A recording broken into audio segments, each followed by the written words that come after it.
What up? This is Robert Horry. Or three-pointer.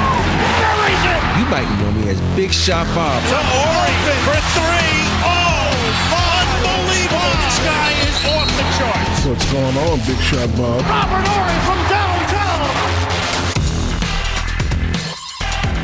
Well, we got the crew back together. That's what's going on. Everybody's back in pocket. Mr. San Antonio over there. Yeah. ARP took a week, went down to hang out with the big old women in San Antonio. Had some fun with him and Charles. Quite a week, on the Riverwalk. No, but really, that's the other thing we did. We did do the Riverwalk. Boy. Riverwalk's the Riverwalk fun, is man. nice, Yeah, but no, it is hot good. as hell, bro. Well, dude, that's the time of year right now. It's hot. Rob, what is it like out there? Is it just like Devil's Earth hot, or is it okay? Here in LA? Yeah. Oh, it's nice. It's like 85 degrees today. I just sitting outside with the wife she drinks coffee. I drink hot water, lemon, cinnamon, and cayenne. What is it? Cayenne pepper? Cayenne pepper. Kanye pepper's a different pepper. That's a different pepper. I thought he was trying to say cognac. No, I'm not drinking my cognac yet. Drink hot Banana water cognac, with lemon? Were you just drinking like straight up hot water? That's all you drink? Yeah, hot water, lemon, and it's supposed to speed up metabolism. Okay. You know, I'm doing all these things to try to help me. Like, you know, the doctor told me I need to lose some weight, so I'm trying to. I don't judge because all I drink anymore is water. I mean, I don't drink anything. I drink coffee in the morning and then it's water all day. So I try to, I want to know the true study behind. People say drink warm water, room temperature water. Do not drink cold water. I'm like, I drink it all though. I was gonna say water's water. Right? What's the difference? You're gonna have to get every branch of the military to pull me up off some cold water because I'm drinking cold water. Same. Like I don't care what I don't know what I'm gonna tell you. First thing I do when I fill up this water bottle in the morning is I put ice in it. That's the first thing I do. I fill it about halfway with ice and then just water, just to the top. So, you can't get me stopped to drink cold water. I have this friend named Clarence, and he works for Fiji, so he sends me this Fiji water. And I used to put it in the refrigerator, but now I just drink it like room temperature. And they say it's supposed to be better for you, Yeah, Shannon does Dream, that too. I remember, Dream did that like back in the day. He stopped drinking cold water. And so, hell, he looked good at his age. So I think I'm going to try to do it. Maybe this gray will go away. No, that's here to stay. That ain't that's here to stay, bro. That's kids and grandkids and wives. That's what that is. You just getting old, bro. That's all that is. Yeah, it's just a week of wine, tubing, dinner, and heat. But it was all great. Full week of that. So just kicking it with family. What's the best thing you ate there? Oh man, I mean when we went to like I said, my aunt, she's Mexican. So she cooks. So, we had, in the morning, we had the breakfast burritos, breakfast tacos. We had some enchiladas. But, I mean, going to Capitol Grill and getting you a medium rare steak and some potatoes is always great. And that's exactly what I had. So you're a medium rare guy. Yeah, I like medium rare now. Okay. Yeah. Rob, medium plus. Rob, I was going to say, Rob, where are you at? You're medium plus? I'm medium plus. Yeah, it's kind of where I'm usually straight medium. Just I used to be there. Yeah. And medium is cool. I don't know. Too rare though. I don't know. Yeah. You know what I will not order in a steakhouse? What's that? Mashed potatoes. What are you talking about? Why? Why not? Because mashed potatoes is something you could get at home. I can make a steak at home. Yeah, and it's just not as good. But mashed, and I'm not a big fan of mashed potatoes. But now, if you give me some scallop potatoes, that's something totally different. I'm not eating mashed potatoes when I'm out somewhere. I'd rather have some mushrooms, some broccoli, or some asparagus or something. I can do all of that. At home. None of that. Yeah, none of that is like exclusive. And plus, the potato. I feel like potatoes is too filling, and sometimes it gets in the way of me really enjoying my steak and everything else. I can understand that. Yeah, I can understand that. No, I get that, but you got to put on your fat guy belt and just go in. You know what I mean? Like going there with my sweatpants on. That's what I'm saying, man. Just stretchable pants and a bib. Rob Horry's here to work tonight. Yeah, he is. Yeah, he is. Yeah, man. It's and you get some asparagus. Thing about asparagus, it make your pee stink, but it's good. And you're Everybody not wrong. who eats It's asparagus just, knows. If you could have told me a million times to write a show sheet, and what I have, asparagus makes your pee stink in the first 5 minutes of today's show, wouldn't have been on the sheet. It does. Wouldn't It have been on the does, sheet. though. Hey, we gonna move on from asparagus. How do you end a conversation very quickly with asparagus makes your pee stink? Well, I mean, look, this is why I love having the show back together. First 6 minutes of the show's nonsense, and that's always what we're used to and what we love. There is just a whole bunch of random crap going on this week. I do want to talk about some of the notable matchups that you're going to get later this season now that we have the schedule drop. We're going to talk a little bit about Hall of Fame weekend, talk a little bit of 2K. We got a bunch of random stuff. I want to start a little bit with this kind of murky story that's emerging. Actually, Rob, I'll let you pick. Do you want to start with the Clippers? You want to start with Westbrook, or do you want to start with the Lakers? Well, let's start with the Lakers because Jeannie's not. I'm not selling my shit. Yeah, that was the story. So ESPN, I think it was Shams or somebody reported that Jeanie, or the Buss family, I should say, was going to sell, I think it was like 17.5% or whatever was the remaining stake in the team to Bob Iger and his team, who are reportedly buying the Lakers for $12.5 billion. Which, salute to Bob Iger for having $12.5 billion on the shelf to buy the Lakers. Yeah, who's he part? He's also part of. Yeah, Kushner. He used to be the Josh CEO Kushner. of Disney. Yeah. No. He owns part of another team, but he had to get rid of that though. He did. Okay. Damn, I don't have. Was I it don't the have Heat? On the sheet. It may have been the Heat. Yeah. Yeah. I think I didn't that's know that. right. I think that's right. Yeah. He was a part owner. But no. So then Jeanie came out today and was like, "No, I'm not selling. What are you talking about?" Apparently, her family agreed or something. Yeah, but here's what I don't understand. All right, you just got all that money from the first sale that went to you. If it's me, you know what? You don't want to be a part. I'm gonna put me together my own group, buy y'all out, go, be gone, and then it's all. I still got my stake in it. I don't maybe it's those numbers are fuck you numbers, meaning fuck you money, and I don't understand fuck you money, but to me it seemed like that would be the smart thing for Jeanie to do. If you don't want to lose stake in this, just buy your brothers and sisters out and say be gone. Now I control everything. Well, I think that could be possibly the reason why she's now lawyered up. She's kind of disputing all of this. From what I understand, I don't know if she's had a bigger percentage of the share of the team over her brothers and her sisters, because she's been the governor of the Lakers for a long time. So she has always had the majority say.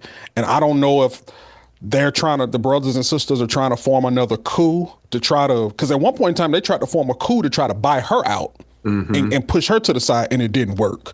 So it's just ever since Dr. Buss died, and the kids have kind of taken over this whole thing, there's been a lot of just contention between all of them of who runs this and who controls this and who wants this player back and forth. I was about to say that, like, who's running point? Yeah. And from what I understood, we always known Jeanie to be the face of it ever since Dr. Buss died, and obviously be the decision maker. And obviously, I guess the brothers and sisters don't want that. And now Jeanie is like, well, wait a minute. I'm not selling my percentage. And I guess that's why she's lawyering up now. So I don't know what's to come of this. Yeah. I need to make a phone call. Say, hey, you need me to donate $100 or something so we can keep the Lakers? And give me some. That's precisely what she needs. She just got a $10 billion cut. Yeah, she can put. Think about who she can put so many people together. Oh, if she wanted to, yes. She could. She absolutely could. Yeah, so now it's going to require work. There are probably a mountain of legal loopholes that she's going to have to go through to do it. So really, it comes down to what's it worth to you. Right. You know, the first person I would go to if I'm her, Vanessa. Okay. Vanessa Bryant. You think? You think Vanessa's got that kind of coin? I mean, I know that she's got a lot of money, but I don't. Yeah, you forget how much ownership money. I guess. Yeah.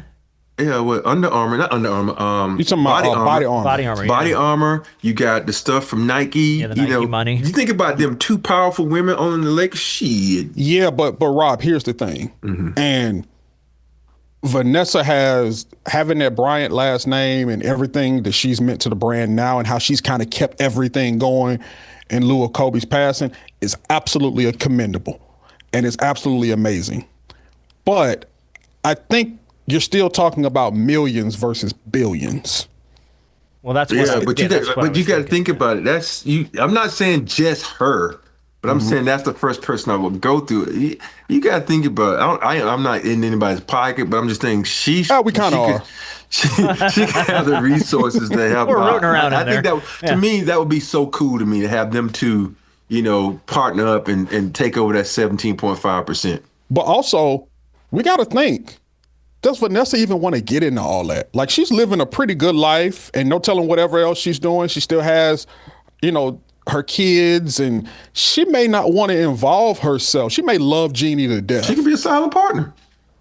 Yeah, but it's just about, do you want to get involved with her and having to deal with her family and all of this other stuff? Like, you can love them and everything that they did for your family and did for Kobe, but when you start getting in the middle of all that family stuff and but why once she you buy them involved, out, your family got no say. You gone. You got your money. Go live your best life. Yeah, I'm not saying it couldn't happen. I'm just saying that's a lot. Well, we may end up there. I mean, if she wants to hang on to this, legitimately, if she wants to hang on to this, that's maybe where you end up. Of what is it going to cost to buy out the family and be able to keep your stake in the team? And I think, too, that this is part of this is, and you said it, Rob, this is them kind of holding on to their dad's legacy. You know what I mean? Like, I feel like that's why it carries. Everything's more, when emotions and family are involved and stuff, it's like, if she was a little bit more separated from it, maybe she's just like, you know what, go ahead. You can buy me out, take my share. I mean, she's got more money than she'll ever need in her whole life. She's got generational wealth, and she can be done with it. But I feel like this is her kind of this is hanging on to what's left of her dad, And I think that there's probably part of her that's like, if I let this go, it's kind of the last piece of Dr. Buss that goes with it. Yeah. And that's hard. It's hard to separate that, Yeah. It'd be different if he didn't do so many things to kind of transform the NBA. You think about the way he brought entertainment together with sports. And so it's not like he's just some owner that's, hey, I'm going to buy, and it's like, let's take Payless, for instance, Les Alexander. He's not like, I helped build this like Charlie. I love that you call it Payless. And then, okay, now, we won 2 champs. Okay, I'm going to sell it and move on to it's not like he established a culture there. He just happened to be in the right place at the right time. Yeah. This was a culture that was established by Dr. Buss. This was a lot of championships by Dr. Buss. You think about all the shows that we've done just off the Lakers alone. Think it's just like, it's too much history there for the family just to wash their hands in it and move on. Well, I also think that the rest of the family just sees this as a big payday. I don't think they're as ingratiated in it as Jeanie. No. I think she was as close to Dr. Buss as she could possibly be. He entrusted her with the running of this franchise, and she entrusted her to lead this franchise. So this is, like you said, a chance for her to keep her father's legacy alive. I agree completely. I'm not just we may have sold off most of these shares to somebody else, cool, but I'm not willing to sell off all of these shares. And I think this is exactly why she's lawyering up and she's fighting this and saying, wait a minute, hold on. I don't know what they're trying to do, but I'm not on that program that they on right now, and we're gonna have to settle this one way or another. Yeah, I agree. She should go to all her former players and say, hey, y'all want to donate $1 million? We can own part of the Lakers. Like, yeah, let's do that. Unless it's Shaquille, then she should nudge him for a few more. I'm just saying. You can nudge him for a couple more dollars. Hell, you need to go. Well, go to Magic then. You can nudge him from a whole lot of dollars. Come on, hey, but Magic's part of that other ownership group, isn't he? Yeah, think about it. I get some money from you guys. You give me, each one of y'all give me like $250,000. Shit, I put the other $500 in. We part of the Lakers. Who is you guys? Yeah, you're not looking at us, are you? No, yeah, you are get not $250,000 from both you guys. What are you talking Negro, about? please. You can't give me a $250,000? The whole part of the Lakers? Yeah, I got a quarter. Yeah. Rob wants to take my house. Rob's like, I'll take your house, and we'll just put it into the Lakers. Take your house. Rob want to put me in debt. He want money from me that I haven't even seen yet. You'll be working the Lakers debt off the rest of your damn life. Well, I mean, look, props to Mark Walter, by the way, who 14 months ago bought it for $10 billion. and then flipped it for 12.5 to Bob Iger and Kushner. So he made a couple $2 billion there just buying the Lakers and flipping it. That's like they passing around the Lakers like a blunt. Dude, I tell you what. I'm like, dog. Hey, we got a saying, you pass them around like a $2 hole nickel night. Oh, Lord. Oh, my goodness. I was trying to stay away from that My one. goodness. I was going to say puff, puff, give, but I don't know how to feel about that now. Well, look, because we just had this historic sale of the Lakers, today's game is going to be called Buy My Team. I'm going to give you guys a couple of teams in pro sports. You just tell me which one's worth more. Okay, cool. Valuations. And this is from the Forbes 2025 valuations list. So this should be fun. We'll see if we can pull that out. I'm going to mention the Clippers just because it looks like they're speaking of drama and things that aren't really making sense right now. The NBA released a statement, or I'm sorry, ESPN, I should say, released a story that the NBA has found no evidence showing that Clippers owner Steve Ballmer funneled money through the team to pay sponsors to pay Kawhi Leonard in order to circumvent the salary cap.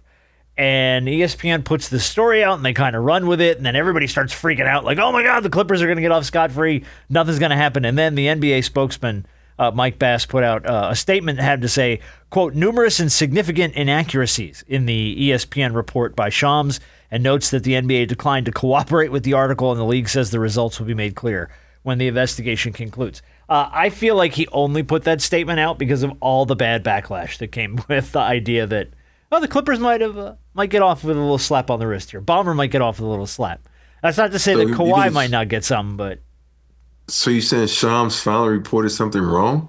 No, I think Shams reported what he heard, and then when they saw the public outcry, the NBA was like, well, hold on a minute. No. We're not done with our investigation yet. But Can I be honest with you about something? I don't... What's that? Yeah, go ahead.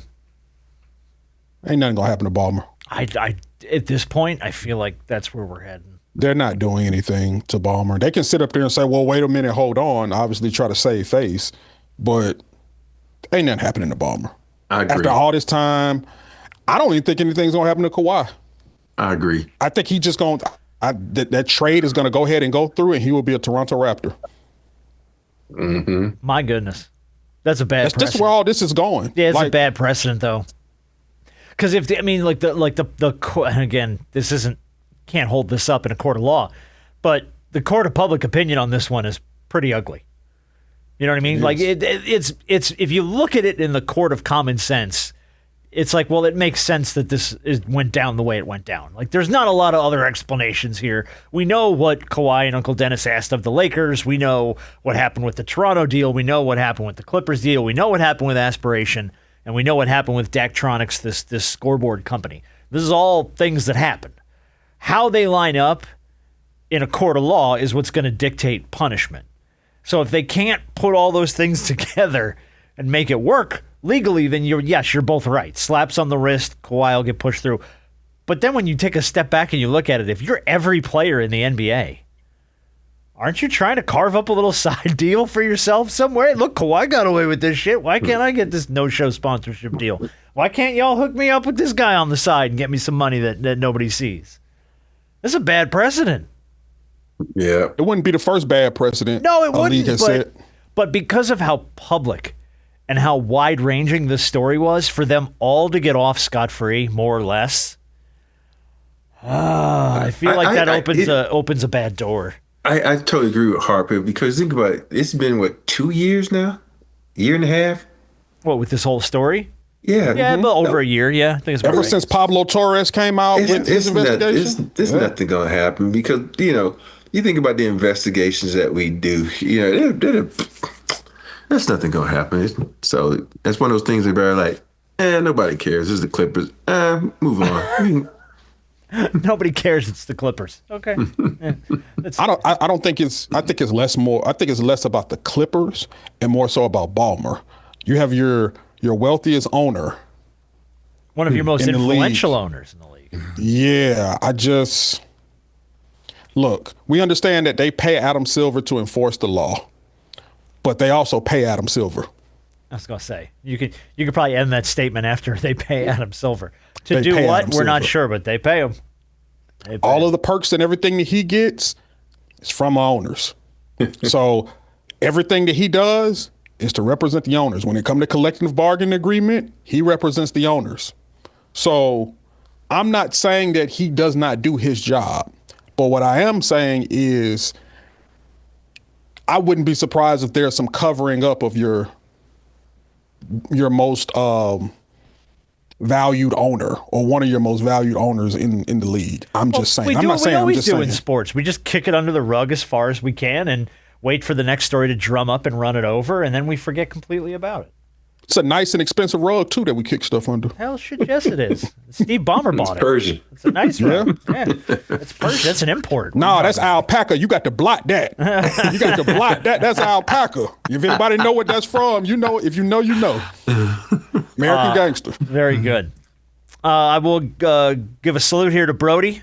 Russell Westbrook calls it a career after 18 seasons.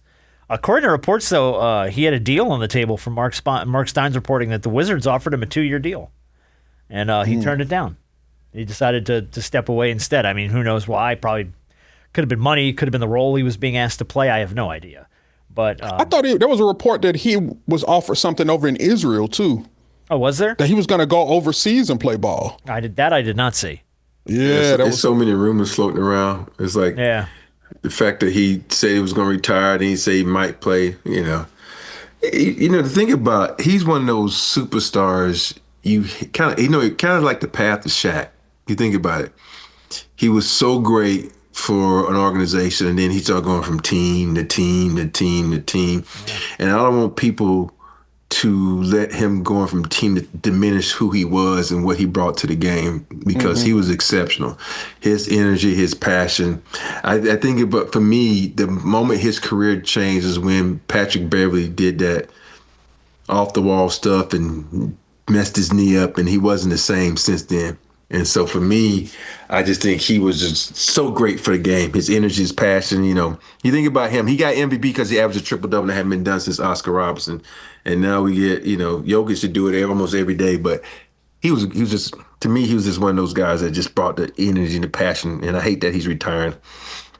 Well, yeah, I hate that he's retiring, but, this is part of the wave that we're going to see in the next couple of years. All the greats. Of all these greats, it's coming to an end. You got to think about it. Outside of Derrick Rose, Russell Westbrook may be the most athletic point guard of all time. Just his explosiveness. Like, we hadn't seen that before. We said that about, Byron Davis. Yeah, but Davis is not, he is, but Russ, I think, is to another level. Like, when Russ came into the league, just the level, there was a point in time when he and KD were with OKC. There was a period in time where I said, yes, I fear KD, but I fear Russ more. Because I think when Russ sees a guy in front of him, there's not one person that he thinks that he can't take to the basket that he's not going to posterize. There was an effort, there was an energy, and there was a I don't give a F thought process and demeanor with Russell Westbrook. And he carried that throughout his entire career, and that showed in his game, especially when he would go to the basket. We had never seen anything like that from a point guard, not to that level. Derrick Rose was kind of right there, but even then, Derrick Rose wasn't as big as Russ. Russ had broad shoulders. There was a level of aggression that came along with Russ that I think we had never seen in this league. And to have a 20-20-20 game, people can say whatever they want about that. That's very difficult to do. Damn near impossible. I mean, it was exceptional. Yeah. Exceptional performance. So, shout out to Russ. Yeah, no, big time. And then, he's of that era, and Rob, you kind of alluded to it. He's of the era of 2000 to 2010. There was that group of guys, there was a superstar group there that are now slowly aging out of the league, which is kind of like another generation of superstars going to the bye, and it's like, oh man, you're seeing these guys step away. So it's like, who's left of that group? LeBron James, 2003, obviously he's got maybe a few more years left at best. 2007, Kevin Durant, Al Horford, Mike Conley, Jeff Green, still all knocking around the game a little bit. 2008, Brooks Lopez, DeAndre Jordan, Kevin Love, Eric Gordon, Nicholas Batum. 2009, James Harden, Steph Curry, Drew Holiday, DeMar DeRozan, and 2010, Paul George. Those are kind of the big standout stars from that era that are still kicking around the league. So I guess my question is, of all those dudes, who do you think is the last guy that'll be playing? Well, we know it definitely ain't gonna be Jeff Green. That's for sure. Uncle Green, Uncle Jeff. You gonna Same thing with K Love. I love Kevin, but K-Love, he's K Love should have been gone. yeah, for real. I mean, but those they're is still Mike kicking Conley around. still around? Yeah, Mike Conley's still playing ball. He's I still thought hooping. he was a free agent, right? Yeah, but you got to remember, I don't know where even he with is, the though. Timberwolves, he was still hooping. He was. He was. Let's see. For like you got. I mean, LeBron. I don't even know what to believe anymore with LeBron James. I don't like. I think part of me thinks I it's look like at that he'll play for another year, maybe two, and then Yeah. he could play for 4 or 5, and I'd be like, come on. Here's who I'm gonna say gonna be around forever. Gonna be out, Drew Holiday. That's the one I was looking at. Yeah. I just think because he has a low maintenance game. He doesn't play above the rim. He doesn't do a lot of things, just go explosive things. So I'm looking at him, the guy, and plus he's in a mentorship sort of deal up in Portland now. Well, I don't even say he's a mentor. And I forgot you got Crazy Jaw, you got Dame coming back, so that's gonna be interesting. Yeah, it should so, be. Yeah, so I think Drew, because a couple of those guys, they should be gone by next season. Yeah. I mean, like I'm gonna tell you. I'm gonna tell you who I think may be around a little bit, just because he can shoot if he stays healthy. Paul George. Now that's the question: is health though? I think when he's on the floor, because he's not as like. well, he's in Boston. No, but I mean, like healthy. Like, is he healthy? Do we know where he stands with his? I think he's healthy. What I think was he's was healthy. last season that had him down? Was it knee? Yeah, it was a knee thing. Yeah, His injuries are always like, damn, dude, you in the wrong place at the wrong time every time. Yeah, it seems like move out the way, jump when someone falls near you, fall on top of them, hurt them, not yourself. yeah. Well, one, I think he'll be around because, like you said, he makes a lot of money. Another one. Two, he may not play the full season. But I also think his game, when he's on the floor, is still relatively smooth enough, and he can shoot the basketball well enough to where I think if he can stay healthy, his career can be prolonged. Okay. Yeah, no, that's fair. It's just, again, if load management maybe it keeps him around for a while if he can get some time off. But that man would make way too much money to sit up there and retire. all right, unfortunately, we had another year of the Naismith Memorial Basketball Hall of Fame where Robert Horry did not get inducted, which upsets me genuinely because no, but it does upset me because looking at this year's class, yes, there's some no-brainers on here, but 2026 class went in on Saturday the 15th, included Candace Parker, of course. She was an MVP, a 7-time All-Star scoring champ. Elena Delle Donne, Amari Stoudemire, Doc Rivers, I think kind of a no-brainer. Mike D'Antoni, and a lot of other people. Mark Few, Joey Crawford went in as a ref.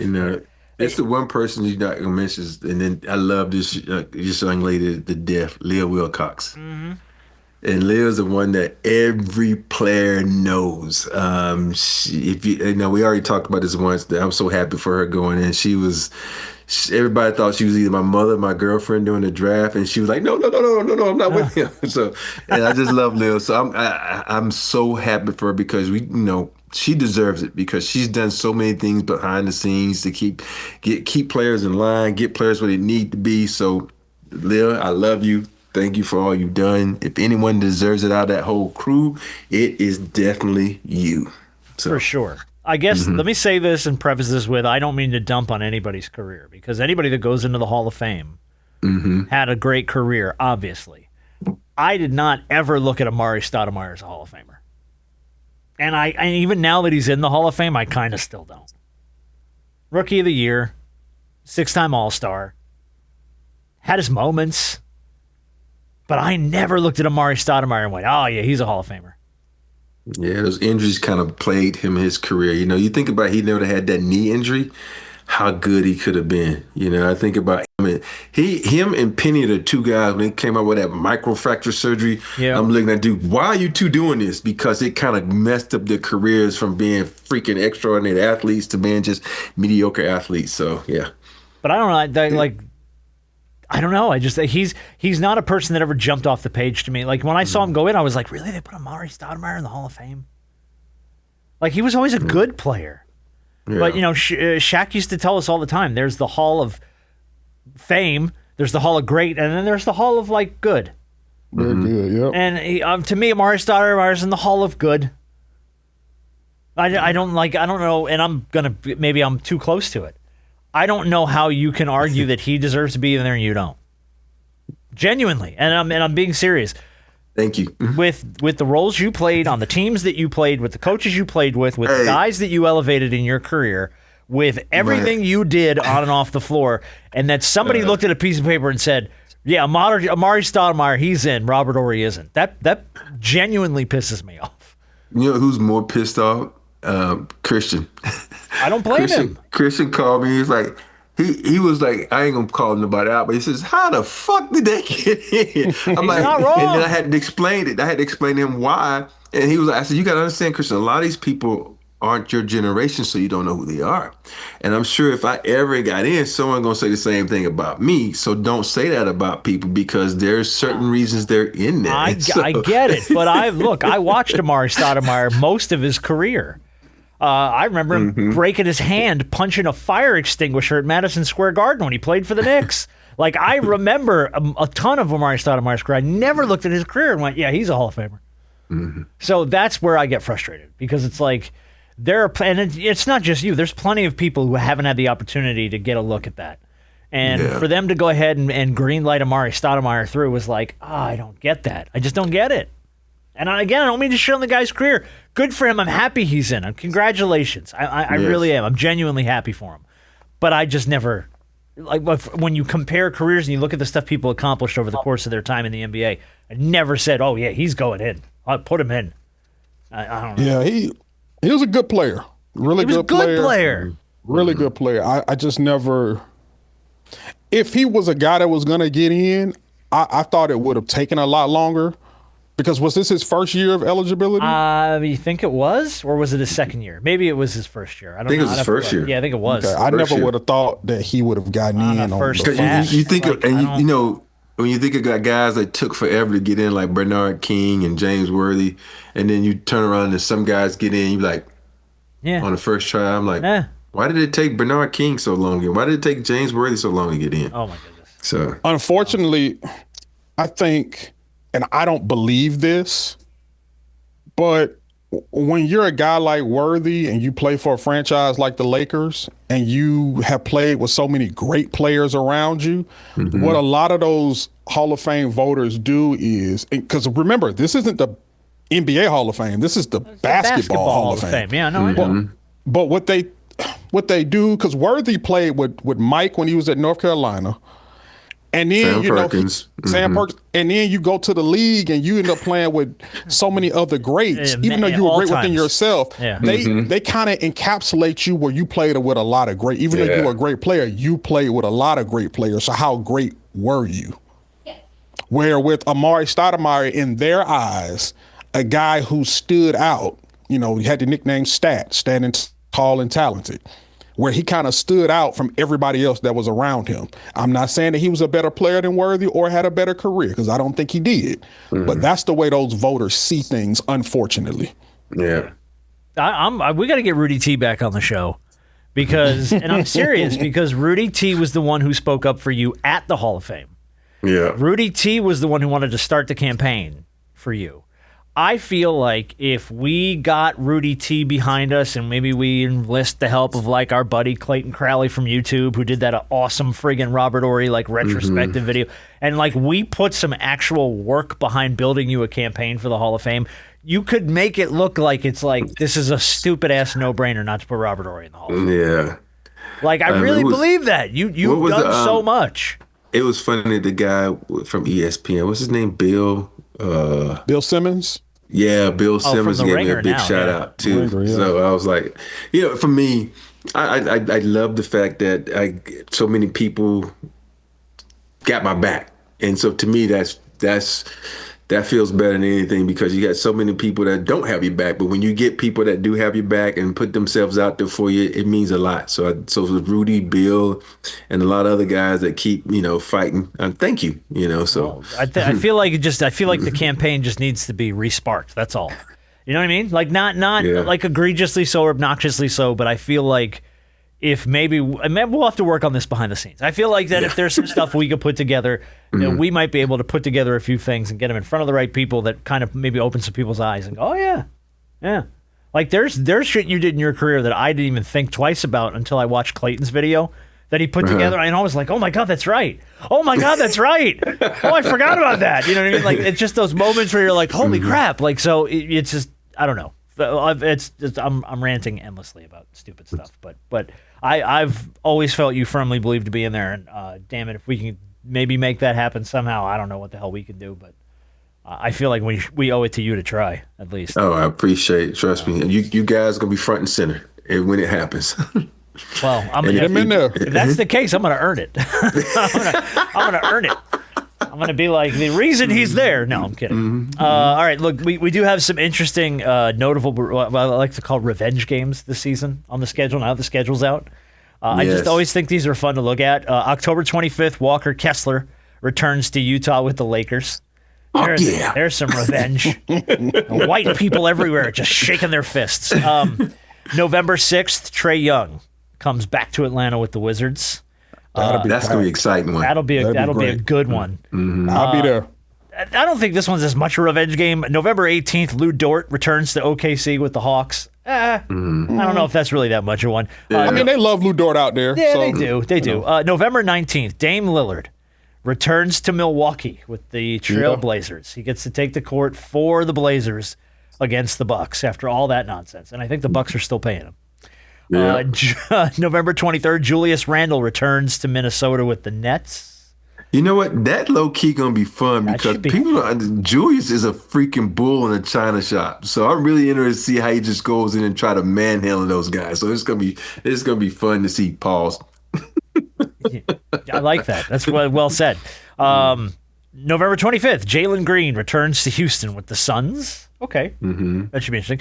December 31st, Darius Garland returns to Cleveland with the Clippers. He's going to be going at whoever point guard they're going to have there. Hell, he's going to try and make it's going to be James, but he'll be going at him. It'll be James.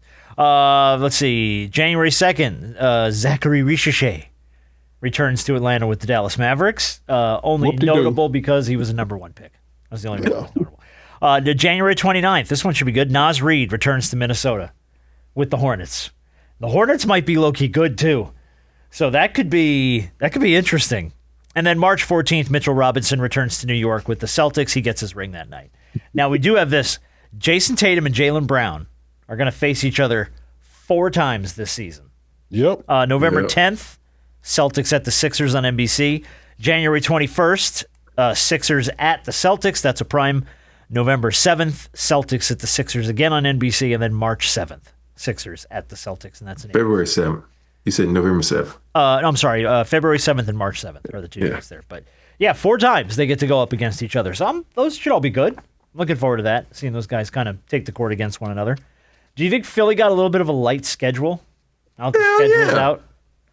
They have the fewest back-to-back games, the fewest 3 games in 4 nights, and no games versus the Western Conference until Game 18. So it's you know, I don't know what LeBron has on ESPN or Adam Silver, but a lot of times he gets a lot of favorable stuff, man. I'm like, damn. I'm like, he know where the fucking bodies are buried, boy. No, I tell you, this is Adam looking at things and going, all right, look, if Philly's gonna stay in this thing, I got to give these guys some rest. Joel Embiid's knees need rest. LeBron needs rest.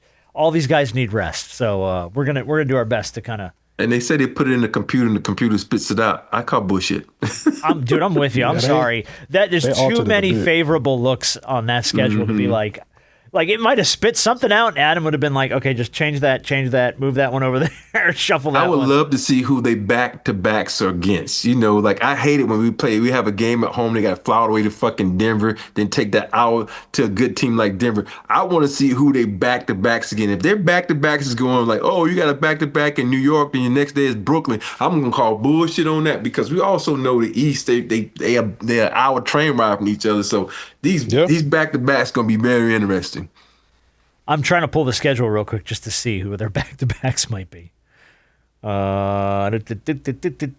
got Bob. No, those aren't back-to-backs. Yeah, I got to go through and look through the whole schedule when I have a second here and kind of see. But yeah, I don't know, man. They're I don't know. I don't want their preseason. I want their regular season. Why is it giving me the preseason schedule? Back-to-backs, the 20th versus Milwaukee versus Detroit. So 2 home games. That's in October. Let me see. Back-to-backs. What else we got back-to-backs? October 30th versus the Knicks, October 31st at Charlotte. That's not bad. Let's see. Okay. November 15th versus the Pacers, November 16th at Brooklyn. It's pretty. It's all kind of in the neighborhood right up there. But Billy, you think about Indiana, we don't know if they're going to be good. Brooklyn ain't going to be good. Are those really 2 tough games? No. November 27th at Indiana, November 28th at Houston.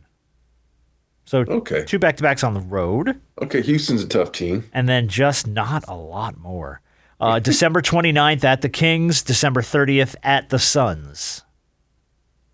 That's a 45-minute flight. Yeah, and they're both West Coast teams. January 18th at the Hawks, January 19th back home versus the Pacers. No. No. January 26th versus the Clippers, January 27th versus the Kings. That's the West Coast trip. No, that's versus. They're both home games. Oh, they're both home They'll be games. in Philly. The versus. Let's see.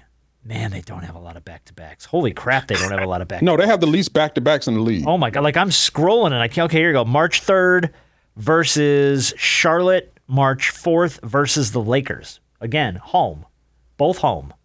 That's some bullshit there, boy. Both They got home. a lot of home back-to-backs. All right, here you go. Wednesday, March 17th versus Chicago, and then March 18th at Washington. So you're home, and then you go to Washington. That's a nothing trip. March 23rd at Utah, March 24th at Golden State. So there you go. That's a couple of West Coast Let's games. be honest. But you're already in the neighborhood. Let's being honest. Yeah, but we. And by the way, that's it. That's it for the whole season. You can kind of shape this schedule up to whatever you want to be. It doesn't mean that you won't have injuries, and it doesn't guarantee you a chance to win the title. Because you just never know what happens throughout a season. You never know what teams are a surprise in being really good teams, which teams are going to be surprised being really bad teams. So, does it sound favorable for them? Absolutely it does. But you still got to play the games. Yeah, you still got to get out there and win. But. And you still got to not get hurt. Yeah, but it is a lot easier to not get hurt. And it's a lot easier to win the game when it's set up for you to have an easy road. It is laid out pretty nice. A lot of home back-to-backs, too, I've noticed. They had like 2 or 3 of those were home back-to-backs. And then the road games were you're home and then you got to go to Washington. That's not that bad from Philly to Washington. And then the road back-to-backs were like Utah to Golden State. Like that, not terrible. So it's set up nicely. All right, a few other things we'll mention, then we'll play a game. And big shot of the week. We'll get to 2K in the shoot-around. Bradley Beal returning to the Clippers on a 2-year deal, $13.2 million with a player option, just worth noting. The Timberwolves announced they're going to retire Kevin Garnett's number 21 on February 28th, 2027. It's sort of a no-brainer. The Mercury did retire Diana Taurasi's number 3. Absolutely well-deserved. 10,000 points for that team, 20 seasons. 3 WNBA titles. Yeah, that was a no-brainer. And then Dennis Schroder got traded again. The Cavs and the Hornets agreed to a trade. Charlotte receives Dennis Schroder and cash. Cleveland receives Trey Mann. Dennis Schroder is now tied for the second most teams played for in NBA history. Dang. Who's first? Jimmy Jackson? No, Jimmy Jackson is tied for second with Schroder, along with Garrett Temple, Joe Smith, Chucky Brown, Tony Massenberg, all played for 12 teams. Ish Smith, 13 teams in the NBA. Ish Smith. One more Ish trade, Smith and Dennis Schroder gets his name in the record books. I think Ish Smith came out of Louisville. Is he still in the league? Oh, no, I don't think so. No, he gone. He's been retired a while. I don't know where he played college, though. I just think he know. played college in I very Louisville. famously know him as the guy who played for 13 teams. So, Dennis Schroder creeping his way up on history there. I remember Chucky Brown because I played with Chucky Brown. And I think about he was with the Rockets and he got in that package with us to go to Phoenix and then he went to Clippers and that Chucky was half gun will travel. He was a hitman. All right, we're gonna get to some 2K stuff and shoot around, and we've got some awesome throwback stuff that people sent us this week. So come back Friday for the shoot around because we got some fun stuff to do. I'm gonna give big shout of the week to a 13-year-old named Zach Waters from Lehigh, Utah. He spent his summer, he got into 3D printing, which is actually really cool and something I kind of want to learn about. I don't really know anything about it, but I've seen people create really cool stuff with 3D printers. So Zach got into it over the summer, got connected with an organization called Make Good. They're a nonprofit that 3D prints assistive devices for people with disabilities around the world. So over his summer break, instead of playing video games or Fortnite or screwing around with his friends, he spent his summer 3D printing a custom wheelchair for a 21-month-old girl.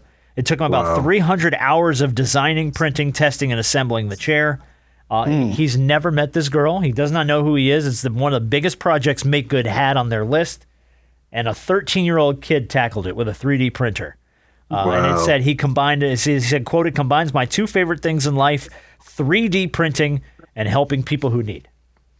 So big shot to a 13-year-old who custom printed a wheelchair for somebody on a 3D printer. That's crazy. Man, that's just so awesome. You barely a teenager and you doing stuff like this that adults wouldn't even think about doing. I don't even know where to start with 3D printing. Wow. And this kid's 13. He knows it inside. And then custom printed. Took him 300 hours of work. And he did that's it. dedication, man. Dude, That's he did a it for really nothing. big shot. And he did it for nothing. Good kid, man. Good for him. Big shot of the week to you, Zach. All right, here we go. We know the Lakers got sold for $12.5 billion. So I'm going to ask you guys. I went and I looked. I pulled the Forbes 2025 franchise valuations list. And I'm going to see what you guys think about this. We'll figure out if you guys can decipher which team's worth more money.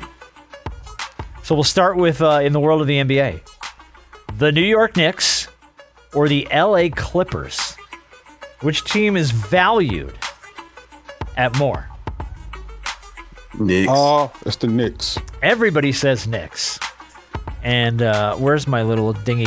Everyone's going to get a point. Yeah, the Knicks are current valuation in 2025, $9.75 billion. Clippers at $7.5 billion. So yeah, Knicks by a couple $1 billion. I think the Knicks are like, fourth on the list as far as NBA teams? I think like that? that's right. Because I know right. Golden State was like number one. I think they are. They were, but I think the Lakers, because of the new sale. Recent sale, overtook it. There's some other teams up there. All right, let me ask you this one from the world of the NFL. Who's worth more, the Dallas Cowboys or the New England Patriots? Cowboys. Cowboys are the most valuable franchise in all of sports. And that is absolutely correct. Give that man a dingy. $13 billion for the Dallas Cowboys. Patriots are $9 billion. All right, Major League Baseball. Who's worth more, the New York Mets or the Atlanta Braves? The Mets. Mets, because of the New York market. It is close. The Mets are worth $3.2 billion. The Braves just about $3 billion. So yeah, you're right. Yeah. New York Mets, which after everything the Braves built here, I would have picked the Braves in a heartbeat. And if the teams were in different locations, yeah, maybe they'd be way worth more than what the Mets are in New York. Crazy. All right, who's worth more? This is where we get into the nitty gritty. From the world of the NBA, the Chicago Bulls or the Miami Heat? Chicago Bulls or the Miami Heat? Wow, that's a tough one. These are going to get tough. I'm a roll with the Bulls. Okay. Harp's thinking. Wood's burning. I'm going to split it. I'm going to go with the Heat. Going the Heat. I may regret this, but I'm going to go with the Heat. You are going to regret it because the answer is the Bulls. Yeah, $6 billion for the Bulls. The Heat are at 5.7. So not I think because the MJ cachet kind of still puts them ahead of them. I feel like it still carries, man. So. Still carries. All right, who's worth more from the world of the NFL? The Carolina Panthers or the Atlanta Falcons? Falcons. Hold on. Let me pull that back. Let me think. You jumped a little fast there. No, it is the Falcons. It's the Falcons. The Falcons are a top 10 valuable franchise in the league now. I'm just because you just gave me that information. I got to roll with the Panthers, even though I know they're a new team. I shouldn't, but I'm just go because you just gave me all the information. You're right. You shouldn't. It was the Falcons. Falcons are $6.35 billion. Panthers $5.7. Don't the guy for the Falcons own Mercedes-Benz Stadium? Well, he's also the founder of Home Depot. I know that, but I'm just saying because doesn't that goes into effective when the team's value and stuff? What, the stadium? Own the stadium? Yeah. Yes. I would imagine that the stadium is part of any team's valuation, right? Yeah. Okay. Because I mean, that's what you're gonna. If you buy that team, Yeah. you got to buy whatever the rights are for. But I also think if we're going to play into the role, I think the city plays a part. I think Atlanta is a more vibrant city than Charlotte. Well, and Atlanta's taxpayers paid for a lot of that stadium too. Right. All right, here we go. Number 6. Who's more valuable from the world of Major League Baseball? The Los Angeles Dodgers or the New York Yankees? Two of the biggest marquee franchises in the two biggest media markets in the country. Yankees or Dodgers? I'm going Yankees. Naturally, I would say the Yankees. I would. Am I still going to say the Yankees? Yankees. You're doing a good job talking yourself out of it. Boy, or into it. I'm not sure which way you're going here. I don't know which way I'm going either. Okay. I'm going to say, I think it's been the Yankees, but I'm going to say the Dodgers now. Okay. Yankees worth $8.2 billion. Dodgers just under 7. Oh, dang. It's not even that close. Isn't it like Cowboys, Golden State, then like for a while, it was the Yankees like the third for a while, right? They were up there for a while, but there are other teams now that have eclipsed them for other reasons. All right. From the NBA, who's worth more, the Atlanta Hawks or the Cleveland Cavaliers? I will tell you down the wire, all of these are pretty close, the last several. Hawks or Cavs? Since I'm gonna go with Cleveland just because Atlanta ain't never won shit. Well, that's true.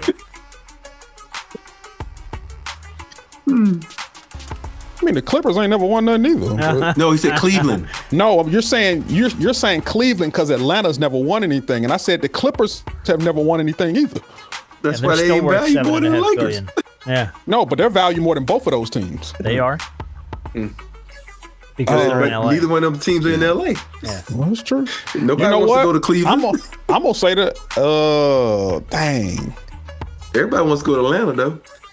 I'm gonna say the Hawks. All right, you said Hawks. Rob, you said Cavs? Cavs, yeah. Cavs worth $4.8 billion. I'm wrong. Hawks worth 5. Oh, you are correct. The Hawks just edged it out in 2025. Hey, don't nobody want to go to Cleveland? I mean, ain't nobody want to play in Atlanta. And the Hawks got the best social media team in all of basketball. Not that that matters, but I just have to throw them in. They do have a fun team. They're good. They're good. Yeah. All right. NFL. Who's worth more? The Philadelphia Eagles or the New York Giants? Giants. That was fast. I think I know this one. I think it's the Giants. Just because of the current popularity, I'm gonna go with the Eagles. All right, Eagles. I'm gonna regret this one, but I'm gonna go with the Eagles. Eagles $8.3 billion. Giants $10.1. So it's New York. You got to remember the Mara family. The Mara family been owning that team for a long time, boy. Long time. Anytime you say New York and LA, it that gives you an extra $2 billion. just add it in. It's taxes. All right, here we go. The battle of who could care less from Major League Baseball. Who's worth more? The Tampa Bay Rays or the Miami Marlins? I'm gonna say baseball in Florida sucks. Actually, the Rays aren't bad, but yeah. Who you got? Tampa Marlins. All right, Harp's going Marlins. I'm taking which team? I'm taking Miami because it's Miami. Yeah, Taking Miami Miami as Marlins. well. All right. Miami Marlins worth $1.05 billion. The Tampa Bay Rays worth 1.25. So it was the Rays. You're both Tampa wrong. Bay? Oh, dang. Tampa Bay. Miami that can't. Cracker Because they Stadium have down won a there? championship. Well, here's the thing. Tampa Bay is regularly in contention in a hard division, That's true. and Miami can't sell tickets. That's true. If you ever looked at a Miami Marlins game, if they clear 10,000 fans at a game, it's like a miracle. Even with that fairly new stadium. Oh no! Here's the thing: stadium's gorgeous, horrible neighborhood. They built it in a terrible part of Miami, which, if you're familiar with South Florida, is where the site of the old Orange Bowl was. Got it. So you have to go through some colorful neighborhoods to get down to where that stadium is. And it's not accessible to like where, and you know, Miami's a weird city. It's spread out like that. So not a lot of fans going to those games. So yeah, Marlins not worth that much. All right, last one from the NFL. This was the closest one I've pulled. Difference of less than $100 million. Who's worth more, the Kansas City Chiefs or the Baltimore Ravens? Their valuations were Are you the going with closest Ray of Lewis? any team. Or are you going with Derek Thomas? Which one you going with? Derek Thomas, you're going with Pat Mahomes, bro. But yeah.